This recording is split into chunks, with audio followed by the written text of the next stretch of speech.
Betty Boop was a animated character created by Max Fleischer somewhere in the late 1920s, became popular in the early 1930s. This animated character appeared in over 90 different cartoon reels. She became a symbol of the all-American girl. It was immensely popular in songs, in movies, was popular during World War II.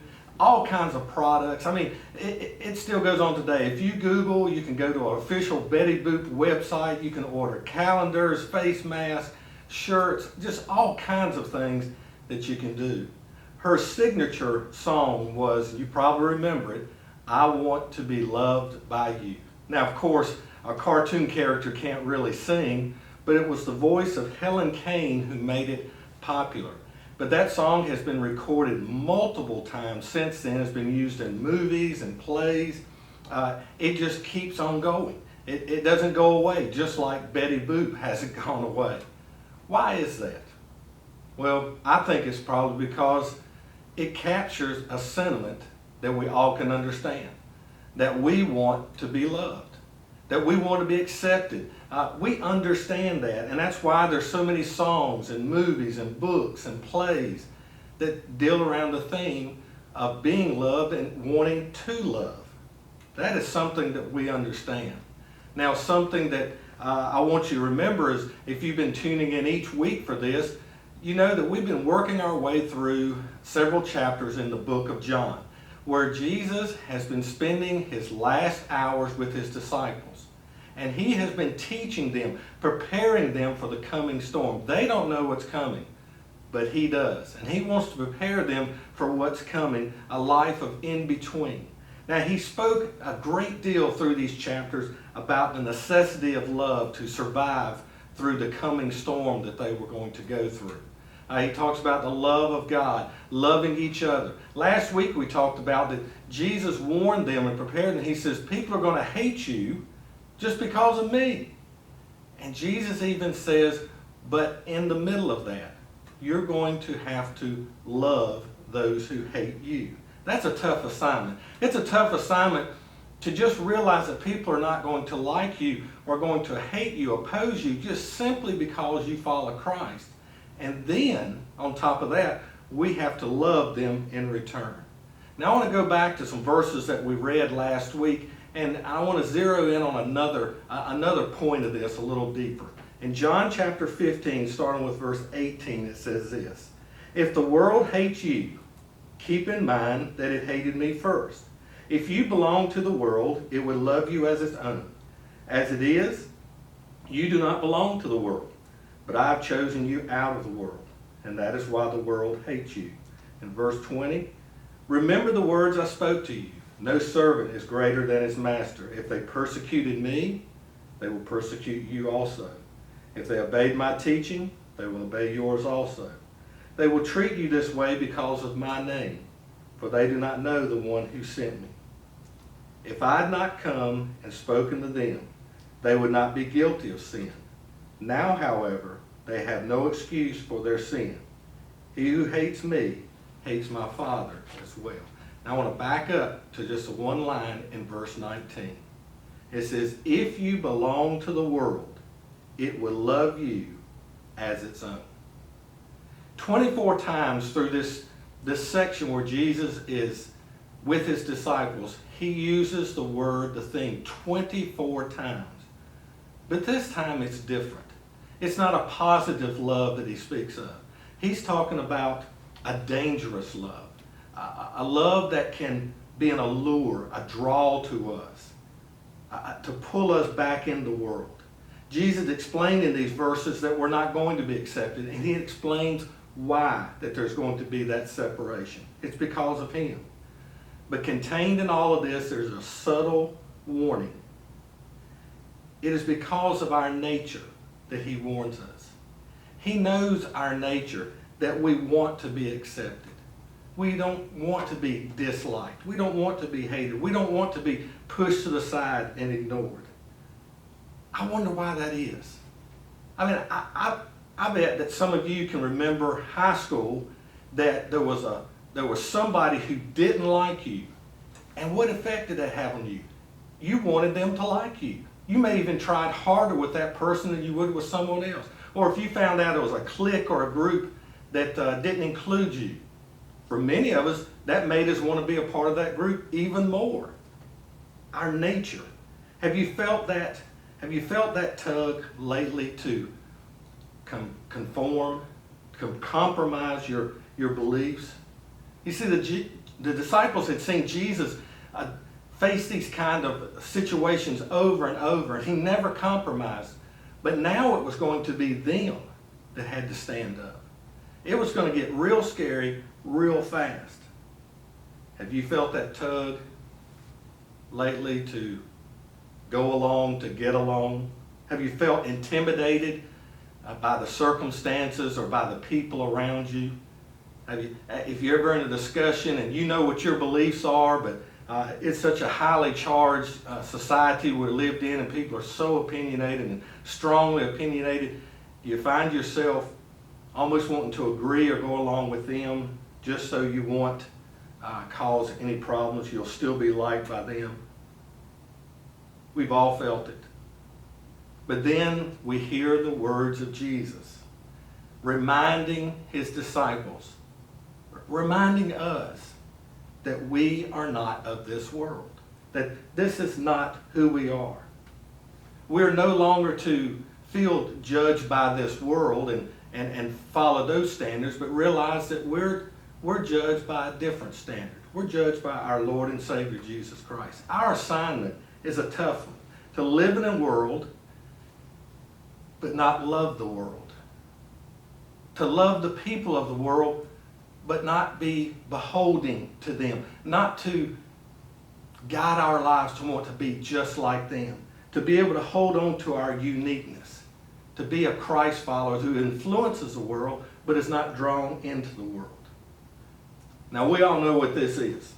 We know it's an escalator. And I don't know if you can remember your first experience with an escalator, but I did. But I reached out to some friends on Facebook just to say, hey, do you remember the first escalator, or what's your memories of riding an escalator? And so many of my friends did. They answered back, and mine was Glowman's Department Store in Martinsville, Virginia. They had 3 floors and an escalator, and I can just remember going into the store, and my mom didn't like an escalator, but I loved it. I couldn't wait to get on it and ride up, then ride back down. You figured out different ways to get on, to get off, and of course, at some point you had to try to go the opposite way. But today, an escalator is a pretty good image for us to picture in our mind of what it's like to be tempted to assimilate, to compromise, to go along in our beliefs, to go along with the rest of the world. See, no follower of Jesus Christ wakes up one day and says, you know, I think I'll abandon my faith today. I'll lose my faith today. No. It's a slow, steady ride. It starts just like an escalator ride. And we may think about it a while before we ever get on, but once we get on, we realize it's just a nice, easy ride. Paul said, I want us to look at some words that Paul gave to warn us, to help us, and how we can see how we're being steadily drawn into compromising our beliefs, giving in. And he uses Israel as a backdrop for that. In the first 5 verses of 1 Corinthians chapter 10, Paul describes how Moses led the people out of Egypt, was leading them through the wilderness, and he makes statements like this. It's good to go back and read it, but he makes statements like this. He says, the same cloud that led them by day, the same fire that led them by night, the same spiritual food, the same manna, the same water, the same miracles, the same everything was given to all of them. But then he says this in verses 5 and 6.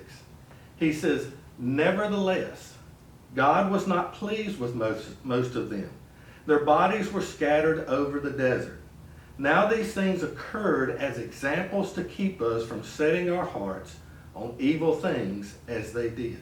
Now I want us to focus on 2 things right here in this verse. And the first one is that first word there, nevertheless. Nevertheless means despite the evidence, despite what you would think, despite the reason, he says that they drifted away. Even though they heard the same teachings, they saw the same God, they were led by Moses, they all did it, but they didn't experience the same. They saw and experienced these things. They were rescued from slavery. They got to cross the Red Sea. They saw all the miracles. Nevertheless, they longed for something different than following God. It even says that many of them longed to go back to Egypt to become slaves again. Now, the second thing I want you to notice is that, like that last line there where it says, these things occurred as examples to keep us from setting our hearts on evil things as they did. To keep us from setting our hearts on evil things. Setting your heart on something is neither good or bad. Paul, in another book, Colossians, tells them to set your hearts on things above. So setting your heart on something, desiring something, is not bad one way or the other. It is what we set our hearts on that's either good or bad, good or evil. God created us with the ability, with the talent, with the freedom to set our hearts on whatever we want to. The Israelites had a choice. They had the freedom to choose to follow the God who saved them from slavery or want to go a different way, to follow other gods. If you've been a Christian for more than 30 minutes, you've heard this reasoning before. You've heard lessons, you've heard sermons, you've read the Bible that talks about the importance of what we think, what we set our hearts on, what we spend our time thinking about. It determines what our future is going to be, where we're going to end up. Now, if you don't think that has an effect on us, what we think about, what we feed our minds, what we set our hearts on, has an effect on you, I've got a couple of questions for you. Why do you think that weddings cost so much now? Now, please, if you just had a wedding in a short amount of, last couple of months, a year or so, I'm not criticizing. I'm just making an observation. Why do you think weddings are so different now than they were, say, 30 years ago, 20 years ago? I tell you what I think. Because we have so many television shows and social sites and websites, and there's so much more that we compare our weddings to, that we've upped the ante, we've escalated what it costs. And there's more and more that goes into a wedding. And if we hadn't have seen and thought about those things, we'd probably kept weddings pretty simple. Now, I'm not criticizing, I'm just observing. I'm certain that if you could read the credits that roll down on watching a television show, the credits that roll down on these fixer-up shows, the remodeling shows, listed or buy it, all of these things, I guarantee you there's somewhere in those credits, maybe it's so small we can't read it, but if we could see it says producer and director, it would say Satan. Because how in the world can you expect us to be happy with our kitchens, happy with our countertops and our cabinets, or our bathrooms and our showers and our stalls after you've watched enough of those shows? It's really funny. Janice just about a week ago said, how long has it been since we painted? And when I thought about it, I told her how long. Do you know what we've talked about since then? When we're going to paint, what colors we're going to do, who we're going to get to do it, how quickly can we do it? And I'm not throwing off on women here on these things, because men, we're just as bad about different things. If you're a golfer, you got great golf clubs until you see someone else or you see an advertisement about a club that'll do better, and then we've set our hearts that we're not satisfied with what we have. We got to have something else. It goes the same way with trucks and hunting supplies and boats and fishing rods, all of those things. What we have set our hearts on, what we occupy our minds with, what our desires go to, they determine. It is the first step in our dissatisfaction with today and determining what our future will be. And you remember what we're talking about today. that Jesus says the world will not love you as its own. And by our nature, we're going to want to be loved by that world. It's a step onto the escalator. Look at verse 7 in 1 Corinthians chapter 10. He says, "Do not be idolaters, as some of them were. As it is written, the people sat down to eat and drink and got up to indulge in pagan revelry."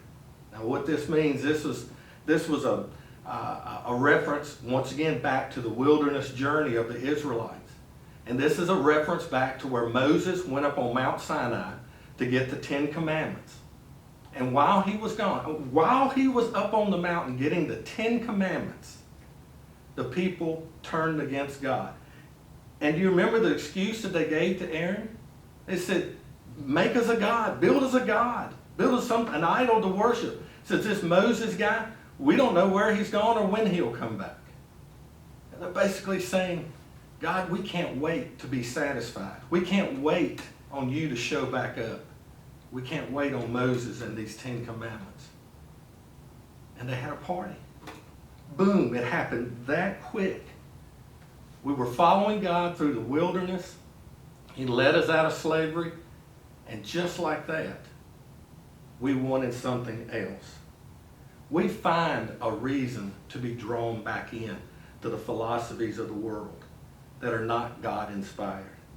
We can rationalize it too. Judas, the one who on this very night that Jesus was talking to his disciples, betrayed him. Why? It says that he became dissatisfied. He saw that things with Jesus were not going where he thought they were going to be. He wasn't going to turn out to be who he wanted to be. It wasn't going to make him as rich as he thought he was going to be. And so he rationalized, it's better to get out now and get something for my time and my effort. And so he goes and makes a deal with the religious leaders to turn Jesus over to them. That's rationalizing. That's finding a reason to go back into that world.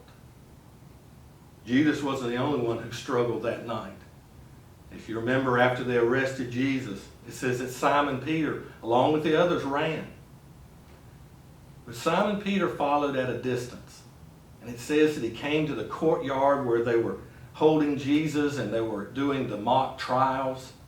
And it says he kept hanging around. And it says he warmed himself by the fire. And people began to ask him, "Aren't you one of them? Didn't we see you with this man Jesus?" And of course, Simon Peter denied. And then finally, it says that he called down curses on the earth. And he just declared, "I do not know the man."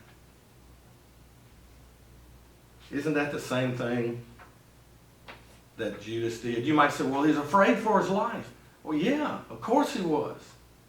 But isn't the rationalization just the same whether you do it for money or you do it to save your life, to be accepted, not to be called out in this world? Isn't it the same thing? They both lost sight of what Jesus had taught them, the words and the truth that Jesus spoke. You are no longer of this world. You belong to me, not to this world. Well, you can see where this goes. We set our hearts on it. We think about it. We rationalize before, during, and after what we're about to do. And then we do it. And then we're on the escalator and we're just gliding into a life that just draws us back into the world and away from God. I'm not against escalators. As a matter of fact, I actually like them. My experiences have all been good with them. Some of my friends who responded with stories didn't have all good stories. Some, they got their shoes caught, some fell down off of them, and some were terrified that they were not going to be able to get off and it was just going to carry them back under again. There's a lot of things, but I actually like escalators. But this isn't about the physical escalator, because an escalator, when you're riding it, forces you to make a decision at the end of the ride. You have to get off. It's going to throw you off or you're going to step off. But in the spiritual sense, we have a decision to make. What is our decision after we realize that we have compromised, that we have gotten on that escalator that's going to take us slowly and steadily away from God? What do we do? Because that is the most important decision that we're going to have to make now. How many of you saw the movie The Perfect Storm? The Perfect Storm. It is a movie based on the true story of the 72-foot fishing vessel, the Andrea Gale, and the 6-man crew that was lost at sea. In October of 1991, the Andrea Gale set out on a fishing trip and was caught up in what was come to be known and described as the perfect storm. It was called the perfect storm, not because of a good thing, but because it was the converging of 3 different storms into one place. It was the most vicious storm that has ever been recorded. Waves of 100 feet, that's a building 10 stories high. The perfect storm. And the Andrea Gale went down during this storm, losing all 6 crew members. Do you ever feel like that you're in the perfect storm?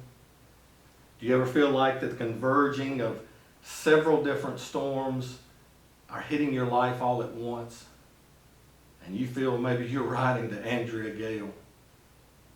And all of these, the storms could be anything. I mean, it could be our health. It could be the health of someone else. It could be the death. It could be uncertainty. It could be finances. It could be the loss of love in your life. It could be loneliness. It could be addiction. It could be depression. It could be a pandemic. It could just be all of these things. And maybe you're finding that several of these storms are engulfing your life all at the same time. You see, it's during these storms that's when we really realize the need to be loved, to be accepted, to be comforted during a storm. And this is precisely why Jesus warned his disciples. He knew the storm, the perfect storm that they were about ready to go through, and how they were going to be tempted to get on that escalator that's going to slowly and steadily take them away from everything that they had confessed to believe in up to that point, tempting them to give up and go back. Look, I don't know why the allure is so strong. I don't know why it's such a strong force in our lives to want to be accepted, to want to not to be hated, to be looked at with respect. I don't know. In a sense of I do know and then I don't know. Why is it so hard for a teenager, a Christian teenager? Why do they care so much about what other people think of them? Why is that so hard? To remain true to themselves and to their families and to their Christian principles. Why is the allure so strong that when a young adult goes off to college and the first day on campus, they abandon the Christian principles that they have lived their whole life? They abandon what they've been taught in church and in youth groups and the things that they learned from their family. Why is that such a strong allure that as soon as they step onto a college campus, that they're tempted and pulled so hard to abandon those things? Why is the allure so strong for us adults that we just can't be satisfied with what we have? That we all the time are feeling a pull and allure to find happiness somewhere else, or to have something more, or someone else, or a new adventure, or just to have more, instead of being satisfied and recognizing the blessings of God that we have right now. It's like I say, I understand, but then I don't understand why it is so hard. Why is it such a strong pull on our lives? Hard to explain, isn't it? Hard to explain. But maybe we go back to that first thing that we talked about. We want to be loved. We want to be loved. But like that old country hit song from years ago, looking for love in all the wrong places. You see, there's something that we forget, or maybe maybe the devil is good at helping us forget that God created us. God created love. There's nothing about love that he does not understand. There's nothing about you or I that he doesn't understand. And there's no desire that is created in us, a longing for love, that he does not provide a way for that desire to be met. For some reason, we find the allure somewhere else. God is the one who can answer those questions. In 1 John chapter 4, in a span of 14 verses, get this, in a span of 14 verses in 1 John chapter 4, John uses the word 27 times, love or loved. One of those places I want to draw out, and that's a lot of love, but just one verse and all that I want to read right here is this. 1 John 4:10 says, "This is love. Not that we love God, but that he loved us and sent his Son as an atoning sacrifice for our sins." Jesus knew what the disciples were going to face. He knows what we're facing. He knows our desires. He knows our wants. He knows our human nature. That's why he warned them. That's why he warns us. But do not ever forget that God has provided for us first. He loved us first. Don't forget that. And as you sit down with your family right now to take the Lord's Supper, as you pray together, as you meditate together, as you think about the storms in your life, remember this. This is love. Not that we love God, but that he loved us and sent his Son as atoning sacrifice for our sins. God bless you, and we'll see you next week.